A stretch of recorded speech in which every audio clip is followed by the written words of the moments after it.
Pas de rentrée scolaire 2021-2022 pour les écoles publiques et payées dans la province éducationnelle Sud-Kivu, spécialement dans l'espace Fizi Baraka, si les doléances ne sont pas favorablement répondues par l'État congolais. C'est la décision qui a été prise à l'issue de l'Assemblée générale de la synergie des syndicats des enseignants du territoire de Fizi et de la ville de Baraka qui s'est tenue à la veille de l'ouverture de cet exercice scolaire 2021-2022 ce dimanche 26 septembre 2021 dans le stade Mandela de Baraka.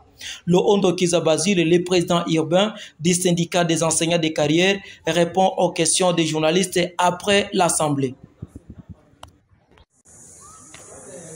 Lohondo Kiza Basile, bonjour. Bonjour. Vous êtes le président urbain du syndicat des enseignants de carrière.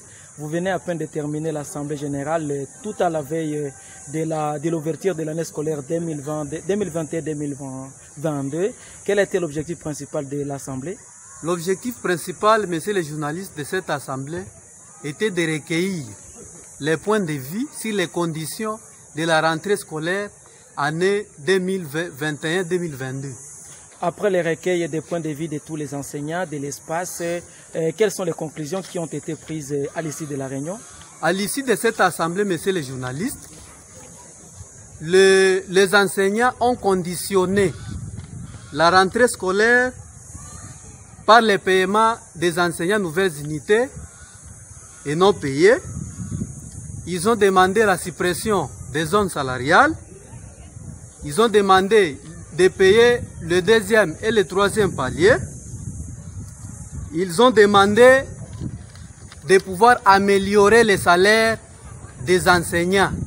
Ça, c'était la décision prise dans l'Assemblée générale et cela doit être exécuté bien avant l'ouverture qui sera le 4. Et pour manifester leur mécontentement, les enseignants ont décidé de faire une marche pacifique à Baraka en date du 4 octobre 2021, dès le jour même de l'ouverture de l'année scolaire. Une date à laquelle vous allez annoncer le boycott de l'année scolaire 2021-2022. Vous estimez que l'État congolais sera en mesure de répondre à vos besoins par rapport au rendez-vous manqué? Oui, messieurs les journalistes, le gouvernement, ce n'est pas pour la première fois, le gouvernement, dans la commission paritaire, a signé plusieurs protocoles d'accord, dont le protocole récent est celui de Bibois, qui jusque-là n'a jamais été respecté.